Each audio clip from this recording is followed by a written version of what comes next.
Dhaggeeffattootaa fi hordoftoota keenya kabajamoo kun hordofaa jirta Oromiyaa Dijiitaal Miidiyaa qophii addaati. Qophii addaa keenya kan guyyaa addaatiin as Oromiyaa Dijiitaal Miidiyaa irratti dhimma hawaasummaa tokko irraa dubbachuuf deema. Dhimma kana yeroo baay'ee torbaan lama sadii namoonni hedduu irraa dubbataa jiranii, haa ta'u garuu dirqama waan namoonni irraa dubbatanii fi miti namni biraa itti aansee kan dubbatu barbaachisummaan dhimma irraa dubbatamaa jiru sun yoo gadi fageenyaan kan hawaasa fayyaduu fi akkasumas wantichi kun yoo dhaabbachuu baate maal qabatee deema waan jedhu irraa dubbachuu namoota dirqama jedhee yaada. Bifuma kan manaan dhimmichi dhimma artistii keenya kabajamaa fi jaalatamaa Kadir Martuuti. Dhimma kana anaa fi irraa dubbachuun yeroo tokkoffaa miti, yeroo lammaffaati. Dhimma Kadirii kana dura akkuma yaadatamu bifa addaatiin ji'a lama dura asuma Oromiyaa Dijiitaal Miidiyaa irratti irraa dubbadhee jira. Maaliifi namni waan nama ofafoo dubbachuuf deemu sanii warroonni yaada kiyya kan jaalamaa dubbadhe san beektan argitanii jirtanii fi caqastanii jirtanii tariitii kana waan nama dubbachuuf deemullee ni hubattu jedhee yaada. Inni kunis maali gaafa jaalamaadha akkuma beekamu ani yaa'u dhimma Kadir Martuu dhukkubsatuu isaatiin wal qabate dhukkubsatee siree irra ciisee bifa badaan isaa arguu sanarraa kakaa'uuni akka namummaatitti waan akka dhala namaatitti waan nama dhagamu tokko irraa dubbadhee ture. Bifa gargaarsaa isaatiin bifa fayyaa isaatiin maal ta'uu qaba waan jedhu irraa dubbadhee ture. Inni suni namoota biras ga'ee namoonni illee yaada isaanii kan kennan jiru. Dhugaadha yaada ijaaraa ture. Maaliif namni dhala namaa ta'e walaa gargaaru yaada jedhuu fi rakkina artistii keenyaa gaafa inni du'e qofa faarsuu irraa yeroo inni jirullee rakkoo isaa sana waliin qoodamu waan jedhu irraa kan dubbachaa ture. Akkasumas fayyaan isaa fuuldura maal ta'uu qaba, namni akkamiin bira dhaabbachuu qaba, namni kun bifa maaliin gargaarsa barbaada waan jedhu ture. Amma yeroo ammaa kanatti immoo artistiin keenya Kadir Martuu iddoo kaleessaa iddoo gaafa sanii jira jennee yaannu fi isa irraa dubbachuuf deemne. Kadir Martuu adda immoo fuggisoo yookaan faallaa waan nurraa dubbannee sana ta'eeti kan argamee jiru jechuun maaliifi yeroo baay'ee namoonni hedduu waa'ee Kadirii baay'ee bifa hedduutiin dubbataa jiru. Namni kun artistii jabaa ture. Garuu maali waa hedduu keessatti gaafa jabaallee haga feete jabaallee taate jettee gaafa waan ofii kan keetii ijaarratte mana ofii ijaarte tokko deebitee jiissitu yookaan mana ofii ijaarte sanitti deebitee ibidda qabdu wanti suni baay'ee nama akkam akka ta'u hunduma keenyatu beekaa jechuudha. Amma Kadir Martuu artistii Kadir Martuu sadarkaan irra inni jiru waan ijaare diiguu gubbaa waan jiru natti fakkaata. Isa kana irraa wal qabate wantoota hedduutu wal dhahuun as keessatti deemamaa jira. Innis maali namoonni hedduu Kadir Martuu ergama qabaa, ergama diinaa irraa fudhatee yookaan maallaqa fudhatee mootummaa irraa jedhu karaa tokkoon yookaan namoonni kutaa inni keessaa dhufe kutaa Harargee keessaa namootatu waa inni kana godhaa jiru kan akka godhuu Arsii akka arrabsu ilmaan Arsii akka arrabsu taasisaa jira waan jedhu hedduutu yaada wal'aa deema. Namoonni gariin immoo artistii Kadir Martuu dhibee sammuu dhibamee jira jedhee namoonni hedduu kan irraa dubbatutu jira. Immoo kanneen hundaa irraayyuu ka'ee namoonni hedduu immoo kutaa isni irraa dhufe sana kutaa Harargee keessa namoonni hedduun akkuma kan waan kana dhiisi jedhee dubbataa jiru namoonni followers argatuufis haa ta'u namoonni garaagaraa immoo dhimma kana itti jabaadhu sirrii jirtaa. Qabdeettaa qabii warroonni jedhaniinii fi warroota waan kana dhaabi jedhanii warroota arrabsan baay'een argina. Inni kun maaliif akka ta'e hin beeknu garuu nu akka wannootitti akka saba arrabsamaa jiru tokkotti aarreellee wanti guddaan nu dubbisuuf jiru. Haa ta'u garuu dirqama wantoota badaa jiraatan akka miidiyaatitti illee akka namaatitti illee kallattii kaa'uun keenya dirqama waan ta'eef irraa dubbanna.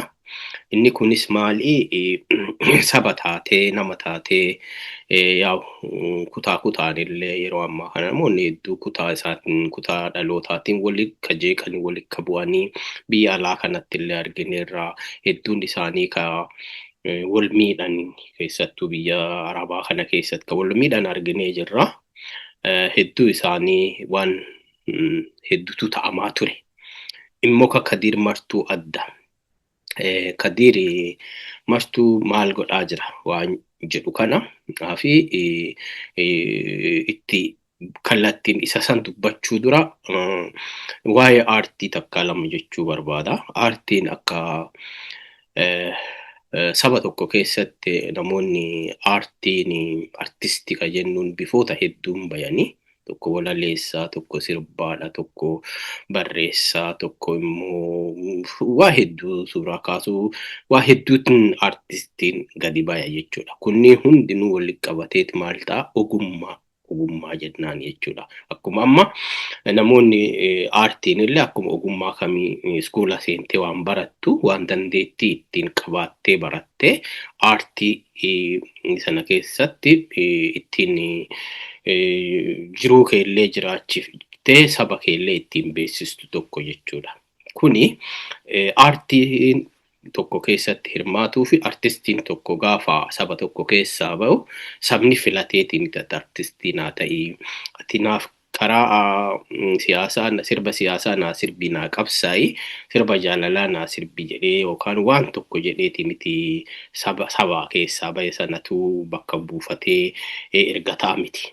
Inni kun maal inni namni akkuma namoonni hedduu kun fayyaa kun barsiisaa kun atilee waa hedduu ta'ee baratu iskoola seenee baratus haa ta'u dandeettiin illee hojjetu sana artistiin illee dhufaatiin artistii kanuma fakkaata. Kanaan ala waan kan namoota akka haakimaatii fi namoota kaaniin adda ta'een qabu dandeettii isaanii irratti hundaa'anii dhufanidha jechuudha. Inni maali? Inni guddaan maali? Artistiin tokko gaafa gara saba tokko keessaa ba'ee gara aartiitti makame afaan saba sanaa ta'a jechuudha. Afaan saba sanaa ta'a, ija nama saba sanaa ta'a, rakkina sanaa gara hawaasaatti baasee, gara addunyaatti baasee, gara qaamni dhimmi ilaalutti baaseeti hima jechuu hin ibsa jechuudha. Ibsee waan san akka mul'atu taasisa jechuudha. Bifa sirbaatiin wantoota baay'ee guddatanii barreeffamaan kitaaba tokko ol bayanii waan daqiiqaa 5tiin yookaan hima jechuudha. Inni kuni gurra ummataa yookaan afaan ummataa ta'a jechuudha.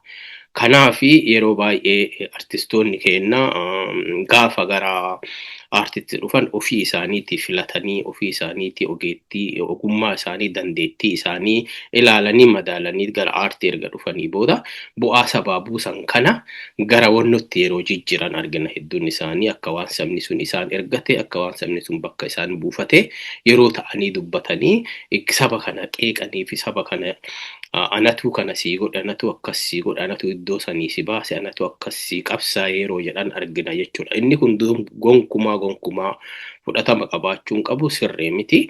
Isa kana artistoonni keenya sirreessuu qaban. Artistoonni keenya dhugaadha ija ummataati ija keenya waan nu argine argu garuu hoo dandeettii isaaniitiin dhufan malee akka sabaatitti sabni Kadir Martuu Arsiif sirbuu qaba. Kadir Martuu Harargee Booranaa Walloo sirbuu qaba jedhee namni filatee Kadir Martuu gara aartiitti geesse hin jiru. Garuu hoo Kadir gara aartiitti erga dhufee booda saba keenyaa bu'aa maal buuse? maal nuu godhe, maal Walloo godhe, maal Harargee godhe, maal Arsii godhe, maal Shawaa godhe, Tuulamaa godhe waan jedhu kana waan hunda achi keessatti kan madaalu hujii isaatiin saba isaatu isa madaala jechuudha. Immoo artistoonni tokko tokko humaa isaaniitiiti madaalanii iddoo sabni hin kennineefillee namuu artistoonni ofii kennan hedduun ni jiru. Inni kun sirraa'uu qabaa. Ani dhaamsa kiyya waa'ee aartii kanuma yoo jedhe Kadir Martuu hoo kanniiniin addaa miti kanuma. Inni garuu hoo Kadirii kenna amma yoo ni viidiyoon tu yoo si dhaqqabdi taate I don't know hin beeku tariitii ati yeroo baay'ee amma gama YouTube irrallee waan jirtu natti hin fakkaatu gara itti ho'ee jiru TikTokii fi achi Facebookii irratti namoota jeequu fi Oromoo jidduutti goolii uumuu, wal lolchiisuu, wal nyaachisuu hojii godhattee jirta waan ta'eef tariitii yoo viidiyoon tu si dhaqqabde Kadiiri waan amma jedhe kana eenyutu si ergate, eenyutu akka ati aartii taatu, eenyutu akka ati sirbaa taatu, eenyutu akka ati sagalee arsii taatu si filate. Arsiin si filatee jira, Harargeen si filatee bakka si buufatee jira hin jiru. Ofii keetii dandeettii keetiin fedhii keetiin erga dhuftee waan sabni sirraa barbaadu erga goote waan sabaa gooteef immoo saba ammoo arrabsuuni sirreesii itti fakkaata yookaan sirreesii itti fakkaatu ta'e I don't know akka kiyyatti akka aadamitti namni tokko waan sabaa godhe waan ofii dandeettii ofiitiin waan dandeettiin isaa kenneen yoo saba isaa tajaajile yoo ummata isaa tajaajile deebee isa saniin ummata isaa arrabsuu akka hin qabne sitti himuu barbaada. Kanaafi yeroo baay'ee ummata Arsii kana addaa miti kaate arrabsite irra deddeebitee waggoota hedduullee arrabsaa dhiifamallee gaafataa jirta. Garuu ummanni Arsii kun bifuma ati argitu kana bifuma ati arrabsitu kanatti jira. Akkamiin laaltamee kadoo kenna.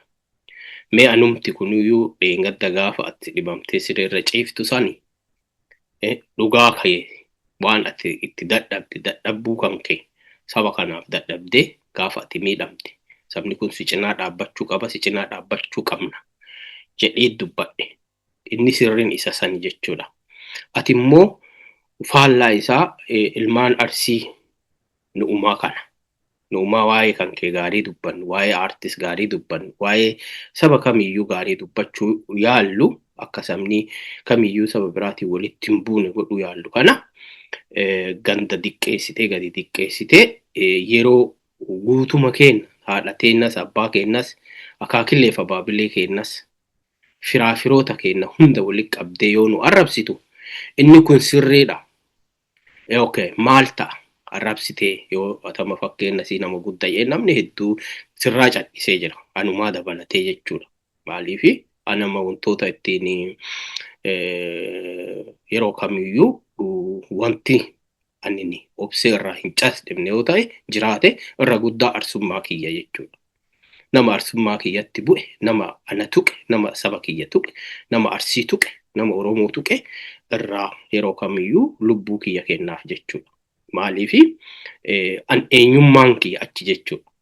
Ati eenyummaa keenyatti buutee, eenyummaa keenya nu arrabsitee, maqaa keenya xureessitee, maqaa hayyuu keenyaa xureessitee, maqaa haadha abbaa keenyaa xureessitee, dubartii teenya gadi diqqeessitee sirraa cadhifne Kadiiri. Amma maal si barbaachisaa? Wanti si barbaachisu yeroo baay'ee amma namoonni tokko maal jedhanii Kadiiri Martuu artisti Kadiir Martuu dhibamaa sammuuti jedhu. Ani ni beeku dhiifama naa godhi Kadiir si dhukkubeera ta'uu mala sadarkaa feezii sammuu waa'ee sammuu kana ogummaa isaallee hin qaba. Isaallee karaa saniinillee mental health ogummaan kiyya isa. Namni mental health yookaan dhibee sammuu yookaan dhibeelleen jedhamu disorder ta'uu mala. Atamma maali crisis hedduu si keessatti arga akka nama tokkootitti yoo ilaalu identity crisis illee waan qabdu fakkaata. mental disorder in qabda garuu kallatti maani dhibamaa yookaan dhukkubsataa sammuutii miti ati. Maaliifi namni dhukkubsataan sammuu tokko wannoota sadarkaalee isaanii qabanii sadarkaalee san keessatti galchee yoo si ilaalu ati wantoota jiranii tartiiba isaa keettee bareechistee akka namaa galutti sorgoof sokkoo isaallee adda baastee dubbatta jechuudha. Namoonni dhibamaan sammuu namni sammuun isaa disorder ta'e tokko wantoota setiniingii yookaan wannoota amma walii hidhanii sagaleewwan walii hidhanii wantoota kalee darban ka yeroo dheeraa darban isaan sanniin waliif fidanii wal simsiisanii dubbachuu irratti hanqina qabu. Rakkoo guutuutti illee ni wallaalu miti ni qabu. Ati garuu tokkollee hin qabdu wantoota kanneen keessaa. Mallattoo namni sammuu dhukkubsatu qabu tokkollee hin qabdu Kadiir. Sittemna. Kanaaf ati ta'i jedhamee maaliif ati nama guddaadha. Nama guddaa namni ati kalee namni sabaaf of kennitee sabaaf hojjetaa turte adda immoo maallaqaan bitamtee sabuma kalee hojjetaa turteef sana irratti yoo duultu diqqaa gadi namni namaa gadii sii jechuudha. Namaa gadiiti ati. Arrabaa miti namni namaa gadii nama waan kalee saanii itti kalee nyaate horii kalee itti nyaate dhiite jechuudha. Isatti haqqisaatti jechuudha. Kama nyaatte sanitti deebiftee meeshama itti nyaatte sanitti hagaatta jechuudha. Isatti haqqisaa jirta. Isuma meeshama itti nyaatte of jalaa dhiitaa jirta jechuudha. Inni kuni wallaalummaa jedhama. Akkanaa galutti namoonni hedduun gara dhibee sammuu qabda jedhanii achi si geessan sanaa si baasuu akka qaban namoota hedduu dhaamuu barbaada. Namichi kun dhibamaa miti. Completely ergama addaa qabaachuun isaa abbaan isa erge jiraachuu mala sana waan hin beekneef lafa kaa'uu hin dandeenyu. Namoonni hedduu namoota dhuunfaa kan gaafa inni dhukkubsatee maallaqaan isaa ta'u waan garaagaraan gargaaranii qaamaanis gargaaranii qeequtti jiranii. Anillee waan tokko qeequu hin barbaada. Gaafuma akkuma viidiyoo kiyya kan darbe keessatti baay'ee nama jaba jedhee yaadataa Juneeddii baay'ee galateeffadhee fi ture viidiyoo kiyya kan darbe keessatti sabuma Oromoof iyyuu nama san galateeffadhee ture jechuudha. Amma yeroo ammaa kanatti nama kana akkuma beeknu artisti Kadiiriin ilkaan dhaabee fi waa hunda godhee fi yaalee fi waa hedduu godhaafii ture qaamaan illee dhufee biratti argameera namni kun. Okay, namni sun Kadiiriin gaafuma inni dhibame qofaa qaamaan dhufee yookaan maallaqa isaa investiti godhamoo gaafa inni saba Oromoo keessattuu ilmaan Arsii ilmaan Sikkoo Mandoo diqqeessu namni kun dhaabi jechuun himaa dadhabe. Gaafiin kiyya siif Juneeddiin yaadataa Juneeddiin gaafii guddaa sabni Oromoo ilmaan Arsee ilmaan Sikkoo Mandoo sirraa qabdu jechuudha.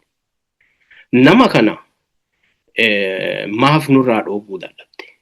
Situu kalee yaalaara situu qomoo kiyya jedhee situu nama kiyya jedhee biyya saniyyuu baatee biyya inni jiruyyuu dhuftee waliin viidiyoo hojjetaa turte. Viidiyoo maa Kadiir martu ji'a tokko oliif viidiyoo lekkumaa oli ilmaan Arsee irratti hojjetu tokko arguu dhabdemu. Osoo argitu akkuma namoonni jedhanii waan kana duuba situ jira. Please isa kana yeroo gabaabaa keessatti Kadiir martuu ilmaan Arsee yookaan ilmaan Sikkoo Mandoo arrabsuu akka dhaabu nurraa dhaabsisi. Yoo immoo akkuma namoonni jedhan ergama kanaatitti kennitee deemaa ni jiraate yookaan ergama kana mootummaarraa fudhatee yookaan namoota abbootii qabeenyaa tokko irraa fudhatee saba Arsiitti duulaa jiraate hin beeknu kana eenyu isinis taatu nu Arsiinii fi Harargeeni seenaa wal fakkaataa qabna. namoota goota saba Oromoo keessaa warroota waan jedhanitti cichanii waan fedhani malee waan hin feene waan namni fedhe warra godhu osoo hin ta'in warra ofii isaaniiti waan fedhan godhan keessaa nama tokko jechuudha. Saba tokko amantaan isaa ta'u seenaa qabsoo Oromootiin illee uummanni Arsiitiif uummanni Harargee wal fakkaanna. Waa hedduu waliin dabarsineerraallee sabni kun waa hedduu qabsoo hedduullee waliin geggeessee jiraallee waliin wal fuudhee walitti illee horeellee waa hedduutu jira. Waa hedduu waliin qabna. Wanta wal nu fakkeessaa baay'eetu jira jechuudha. Garuu yoo Kadir immoo artisti Kadir martuu yeroo waa'ee Jawaarii rakkoo nun galchuu jennu Jawaar ka Oromoo hundaati kan Itoophiyaati kan biyya sabaaf sablammoota biyyattii Itoophiyaa keessa jirtuuti malee Jawaar Arsii keessaa dhalatee fi Jawaariif Arsiin loltu. Maaliifi Jawaari nama beekaadha, hayyuudha. Nama waan ofii bira darbee waan biyyaayyuu beeku waan ta'eef Jawaar of danda'aadha. Jawaar qabsaa'utti kan jiru ofii of kenneeti malee Arsii keessaa bakka buufneeti miti Jawaariin akka saba Oromootiif yookaan biyya Itoophiyaa jedhamtuuf miti addunyaafuu nama qabsaa'aa jiru namni kun. Nama kana haga feete arrabsitullee arrabsuu baattullee wanti ati irraa fiddu tokko hin jiru, wanti ati isaa dabaltu hin jiru, wanti ati isarraa diqqeessitullee tokko hin jiru. Jawaar konfidensiin isaa haga funyaaniiti. Jawaariin hin beektaa. Faarsaa Jawaarii keessaa namni tokkoyyuu si ture artisti Kadir martuu kalee ajaa'ibatti nama faarsaa turte ati. Nu Jawaariin yoo inni balleesseen qeennaani itti dubbannaa waan inni sirriin taane itti himaa turre namni hinduma hima. Ani maal obboleessa kiyya Jawaarii maashinii roobotii miti roobotii nu bara kana dogongoraa jira jechuudha. Yoo namni kun kallattii wayii irratti waa hedduu hojjetee waan tokko keessaa dogongore kallattiitti argisiifna malee akka sareetti dutuu hin qabnu. Maaliifi nama sammuu guddaa qabu nama yoo ati itti himte illee dhaga'ee deebuu danda'u Jawaar jechuudha. Kanaafi Jawaariin diina waliin taatee Jawaaritti duuluun kan kee si diqqeessa malee Jawaariin tokko maayyuu irraan godhu Kadir kenna. Ati wantoonni ati ciniinaa qabaa gadhiisaa jirtu diqqoo miti waan baay'eedha. Asuma dhiyoo waa'ee ajjechaa yookaan du'a Durbee Qananii fi Andu'aalamii gosa kaaste ati nama ogummaan kee isa wal fakkaatu tokko nama itikii namoota nama fayyaarra waan hojjedhuufi asin naannoo kanatti namoota waliin hojjedhuufi ogummaa naannoo sanaa baay'ee eega. Waa'ee isaa namoota achi naannoo san jiran baay'ee attack godhuuf hin deemu jechuudha. Yoo seera mataa keenyaa qabna waan ta'eef karaa seeraatiin wanti sun akka fala argatu godha malee dhufee si ajjeesa jettee akkas si godha jettee wantoonni ati miidiyaa irra haasofte waan xiqqaa miti. Irra waan san evidensii qabda warri waan kana qorateeyyuu gurbaan kun hin ajjeefne jedhee baase sanaan beenu. Amma mucaa isaatu ajjeese moo isaatu ajjeefne miti rakkoon keenya. Ergasii murtee sana abbaa murteessuu qabu otoo dhiisuu qabnu deebinee waan nun galchine keessa galuu akka amma Kadiree wantoota hedduu tariiti. Wanti Arsii kun isa si galchaa ta'uu danda'a hin beeku.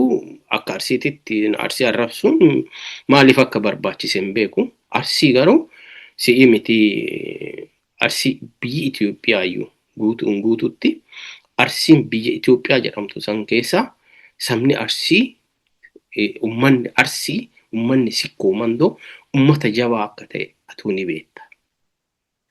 Hayyoota darban irraa Jaalna Gammadaallee situu beeka. Situu faarsaa ture. Hajaa Adamsaa Addofaa situu beeka. Warroota guyyaa tokko diinaa hin sagadin hedduun isaanii amma nama kenna hojiin isaanii isaan waamu malee maqaa namoota gugurdaa kennaa waamuun barbaannu. Maaliifi hojiileen isaan hojjetanii jiran hojiileen isaan kalee saba biyya sanii hundaa buusanii jiran xiqqaa miti guddaadha. Arsiin akkuma atuu beektu warra gabrummaa diddaa fi harmaaf harka cite warra sani arrabsaa jirtaati. Warra adda Oromummaan maqaa ilmaan Arsee itti fufeef wallaaltee warra harma sii cite warra harka sii cite arrabsu jirta. Ilmaan Leenjisoo Diigaa arrabsu jirta. Afaan kalee faarsiteen arrabsu jirta. Sirbi kee ni jira warroota kana faarsite. Kanaaf Kadir kenna yeroo baay'ee wantoonni har'a goonu kun adda irra dhaabbannee kaleessallee yaadataa araara dhaabbannee immoo borullee yaadatuun dirqama jedhee yaada. Boru waan dhufaan beekan akkuma kaleessi adda ta'e boru immoo addi immoo boru ta'uu hin dagatin. Boru immoo waan addaa qabatee dhufa guyyaan. Kanaaf dhiifama wajjin ilmaan Arsee hin arrabsin moorii.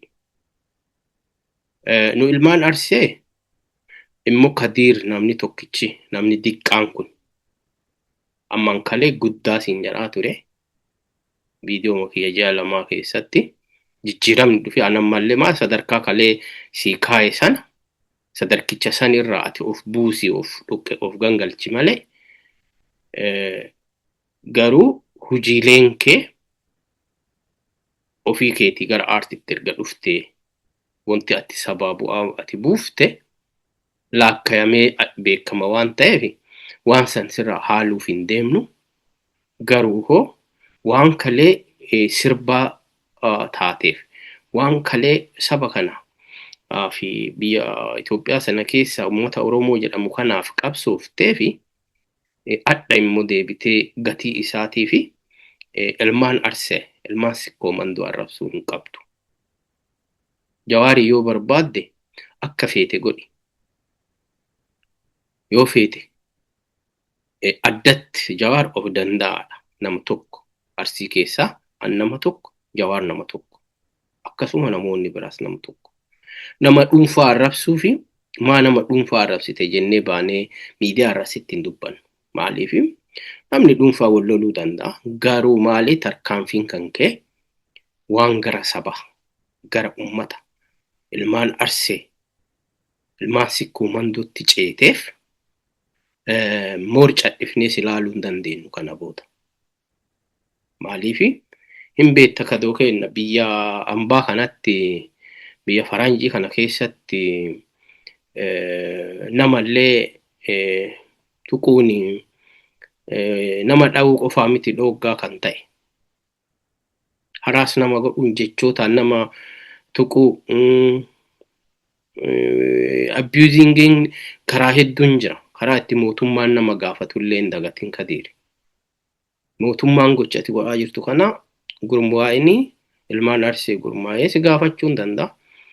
Dipoortii si goosisuun illee hin danda'ama. Maaliif sadarkaa sanatti nu diqqaannee ilmaan Arsee sadarkaa sanatti yaannu malee namnini viidiyoo ati hojjetaa jirtu kana ilmaan saba guddaa ati arrabsaa jirtu kana waan karaa seeraatiin gaafatamte murteenni hedduu akka jiruun beekta. Biyya Faranjii kanallee keessattuu biyya Awurooppaa nama dha'uu fi yookaan nama ajjeesuu qofaa miti yakki. Nama arrabsuun illee akka ta'e hin beekta. Kanallee hin dagatini.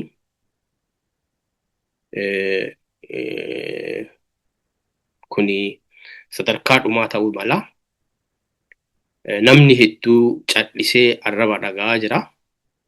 Namni hedduu maqaa Jawaariin itti dayatte maqaa Jawaar arrabsuu jalatti dhokatte dubartii teen arrabsaa jirta. Dubartii Arsii arrabsaa jirta. Haadhollee Arsii arrabsaa jirta. Abbootii Arsii arrabsaa jirta. Kaa'imman Arsii arrabsaa jirta. Dargaggoof dargaggeetti Arsii arrabsaa jirta Kadir. inni kun gatii si kafalchiisa. Nu akka namoota biraa waan ati godhaa jirtu kana ummata Harargeetiin waliin mannee hin ilaallu. Nu gocha ati godhaa jirtu kana kallatti sima qofatti kenninee si ilaalla akka ilmaan Arseetitti. Isa kan itti yaadii yoo viidiyoon tun si geetti ta'e, yoo argita ta'e, daarekti si erguullee hin danda'a. Yoo ka'umsa qabaattee caqastu. Kan gaafa duraa si faarsinellee hin jira. Ka amma immoo of eeggannoo si himaa jirra. Kun of eeggannoodha. Of eeggannoo siin jennu sodaachisaa miti. Harargeen kophaa hin bulu. Arsiin illee kophaa hin bulu. Ummanni kun kalee irraa dheeraa waggaa dheeraaf waliin buleera. Ummata kana afaan wal kaa'uuf hin deemini. Ergama sitti kennamee jiraatellee jedhee jiraate maallaqa isaa fudhadhu nyaadhu garuu nurraa bu'i. Ilmaan Arsee irraa bu'i. Inni isa addaa yaa'u kana kanumaan gabaabsa. Maaliifi moorbaa haasa'uu nan barbaachisu. Maaliifi dhimmichi sensitiviidha. Dhimma kana yeroo haasofnu dhimma walitti gandaan waliin nama buusuu ta'a. Kanaaf warroonni immoo waa'ee Kadiirii haasoftan piliis dhimma Kadiir godhaa jiru waa inni kallattiin Arsii jedhaa jiru qofa jedhaa malee ilmaan Harargee ilmaan biraa waliif fuutanii waliin mattanii sababa Kadiir kophaa isaa miidiyaa isaa banatee ilmaan Arsii arrabseef ilmaan Harargee hin arrabsina. Ummanni kun ummata kalee waliin nyaanne har'aallee waliin nyaannee bulaa jiru jechuudha. Ummatni kun ka soddaallee walii ta'ee jiru hedduu jira jechuudha. Ummanni kun seenaa wal fakkaataa ummata waliin qabnu waan ta'eef warroonni tariitii viidiyoon kenna vaariyaalaa ta'u jettanii ummata Harargee arrabsuu barbaadan san of danda'a arrabsaa. Arsii bakka buutanii ilmaan Arsee ilmaan Sikkoo bakka buutee namnini saba yookaan ummata Harargee arrabsitu akka kennan taane namoonni akka na fakkaataniif namoonni hedduun yaada akkasii akka qaban hundi keessan ni beektanii. Arsiin ummata diqqaa miti. Ummata sammuu fageessee yaadu ummata beekaadha, ummata hayyuudha Arsiin. Kanaafi ummanni akkanaa kun immoo nama arrabsuu namoota waliin nyaannee bullu namoota kalee waliin qabsoofne jiruun kenna tokko ta'e ummata soddaa arrabsuu miti. Ummanni Arsii ummata kabajaati. Ammaayyuu kabajaa qabnutu yeroo Kadiir martuu haadha teenna arrabsu, yeroo Kadiir martuu dubartii teenna arrabsu teennee wanti dhagayaa jirruuf maali kabajaa walii qabnu, kabajaa sabaaf qabnu, kabajaa Oromoof qabnu argisiisuufi malee namoonni hedduu kabajaa saniif jecha dubbachuu didanii jiranii. Garuu namoonni hedduu keessi namoota hedduu madaadha. Keessi ilmaan Arsee madaadha amma. Maaliif yoo Kadiir waan kana hin dhiifne ta'e ilmaan Arsee dhimma kanarra wal arguun dirqama ta'a. Maaliifi gaafa wal arginu dhimma kanarratti kallattii keettee qaama seeraatiin karaa seeraatiin nama darbee saba badhaa kana ummata badhaa kana arrabsu seerri biyyattiin Awurooppaa keessa jiru maal qabdi waan jedhullee laallateenne hundi kenna. Kuni sadarkaatti aanu. Sadarkaan kunillee jiraachuun dagatina biyyi keessa jiru biyya Awurooppaati. Biyya Awurooppaatitti waan feete haasa'uu hin dandeetta. Garuu hoo nama arrabsuu hin dandeettu. Namni arrabsuu nama arrabsuu jechuun wanjala guddaa. Diqqaa miti wanjala guddaadha. Nama adabsiisa nama hiisisa. Dipoorti nama taasisa. Namoota biyya biraa jiran. Haraas nama godhaa jirta. Sammuu namaa jeeqaa jirta. Kadiira tamma kana booda yoo haguma feete iyyuu kalleellee dhiifama gaafataa turteetta gaafate dubartoota Arsii arrabsaa turte deebitee dhiifama gaafatte karaa namoota gurguddaatiin dhiifama gaafataa turteetta. Har'allee immoo tariitii waan kan hunda erga gootee booda dhiifama jechuun kan kee hin oolu. Kanatu dhufa natti fakkaata. Gaafa dhiifama jechuuf dhuftu san garuu hin saalfattaa waa adhaasaa jirtu kanniin gabaabsii ammallee kabajaan ilmaan Arsii yookaan ilmaan sikkoo mandoo siif qabnu guddaadha. Maaliifi kalee akkuma wanti ati kalee goote sun isa sani waa ati hadha goote kan irraa kaanee asitti badii godhuu keessi himuu qabna malee waa ati kalee nuu goote waa ati kalee saba kee kanaaf miidhama ati kalee saba kanaaf miidhamte sani kana miidhamne jennee kijibuun barbaannu. Maaliifi Arsii uummata kijibaa miti. Dhugaa dubbannaa akkuma dura waa'ee aartii sana karaa aartiin ittiin si fiddeen erga dhuftee booda bu'aalee ati buufte lakkoofnee jira. Lakkaa'ameetti beekama jechuudha. Bu'aalee saniif immoo deebitee ilmaan Arsii arrabamuu qabanidha. Garuu maali? Dogongorri namoota hedduu maali? Kalee akkuma kalee mammaa ka jedhu hedduu jedhanii namni ataadha kun maali?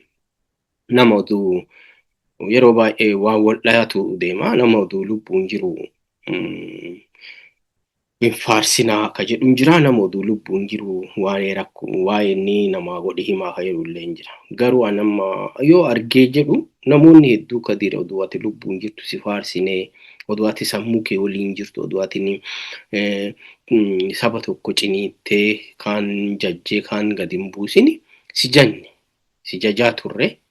Har'a immoo afaan saniin deebi'ee namoonni hedduu si abaaraa jira si diqqeessaa jira jechuudha. Kanaafi jechi gaafa osoo namni lubbuun jiru faarsaa gaafa inni lubbuun hin jirre faarsuu wamaan qabu ka jedhan suni asirratti maal akka ta'e namoonni hedduu beekuu qabanii jedhee yaada. Ati hadha namoonni kaleessi faarsan har'a immoo gaabbanii jiru. Ati nama waan hojjetetti bishaan naqe taate waan nama kalee guddaa godhe deebi'ee hadha ibiddatti qabe taate jechuudha. Waa warra kaleessi faarsisanii fi hadha utuu lubbuun jirtu abaaramte jechuudha. Uummata guddaa salphiste, uummata guddaa haadha uummata guddaa salphattee abaaramaa jirta jechuudha. Kanaaf jechi oduu namni lubbuun jiru faarsaa ka jedhu suni asittiin hojjetu si biratti hojjechuu didee osoo har'a oduu lubbuu ati hin jirre oduu si faarsinee jennee saalfataa jirra jechuudha. Kanaaf artisti Kadir Martuu piliis ilmaan Arsii kana booda hin arrabsini. Ilmaan Arsii kana booda arrabsita taanaan hedduutu jira. Furmaanni hedduu karaa hedduun jira waan ta'eef kana akka Arsiitti irraa namoonni wal quba qabaachuuf deemna jechuudha. Maaliifi maqaa kan keetiif Arsiin Harargeetti duulu tokko illee hin jiru.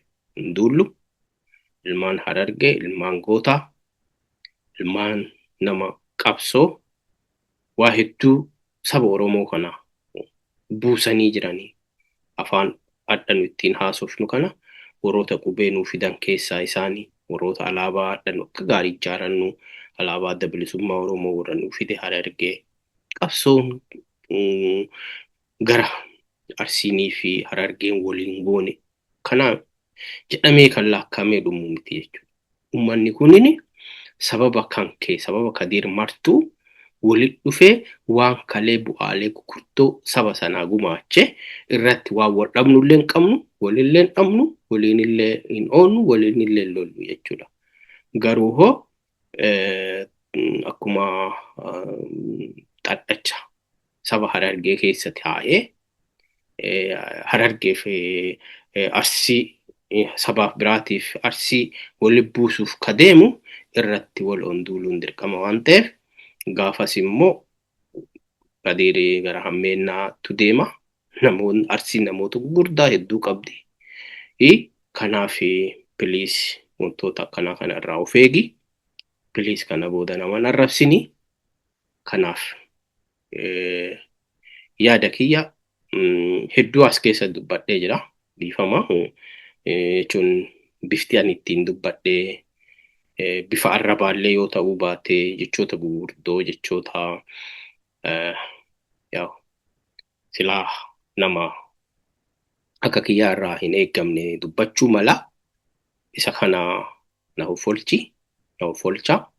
Kana kan jennuun maali? Walii hidhatiinsa ilmaan Arsee fi warri Harargee waliin qabnu cimsuu qabnaaf dirqama. Dubbachuun dirqama kenna waan ta'eef dubbadhe. Kanaaf arrabni badaan nu keessa deemuun qabu. Kanaaf na uffolchaa isiniin jedha. Kun hordofaa jirta Oromiyaa Digital Media.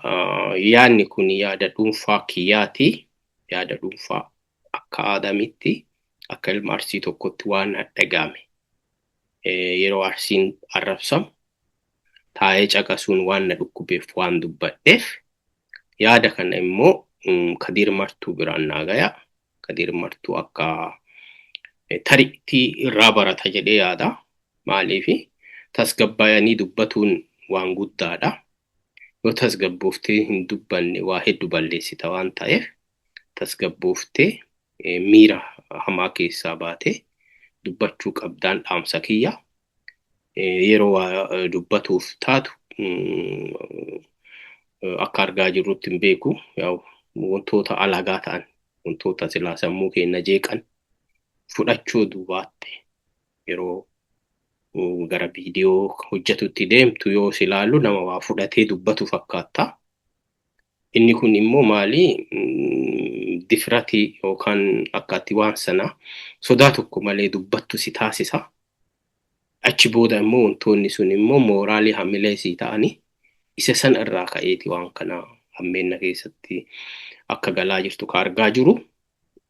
Dhaamsi kiyya guddaan yeroo dhiifamas gaafachuuf dhuftu yeroo waallee namallee arrabsuuf dhuftu osoo wanta alagaa ta'an wantoota sammuu namaa jijjiiran ilaalcha namaa yookaan jiraa miti wantoota alkoolis ta'a nama wantoota akka hashiishaa yookaan wantoota xuuxan kanniini osoo fudhattee dhufuu baatte wantoota akkasiitu sirraa mul'ata. Inni kun immoo saba jeeqaa jira, nu jeeqaa jira, uummata Oromoo jeeqaa jira. Kanaaf kaduu kenna na uffolchi dhaggeeffattoota keenya kun hordofaa jirta Oromiyaa Digital Media ka dhimma artist Kadir Martuu fi rakkoolee yeroo ammaa kana arrabsoo ilmaan Arsee fi Sikoomandoo irratti deemamaa jiru irraa yaada dhuunfaa kiyyaa kan akka Adam jaalatootti kaa'ee isa kana sheer godhuuni wal biraan gaya akkasumas Kadir Martuu biraan naagaa dhaamsa kiyyaa har'aa fi kanumaan xumuraa na uffolcha yeroo gaarii naa qabaadha nagaan naa turaa isinii jedha.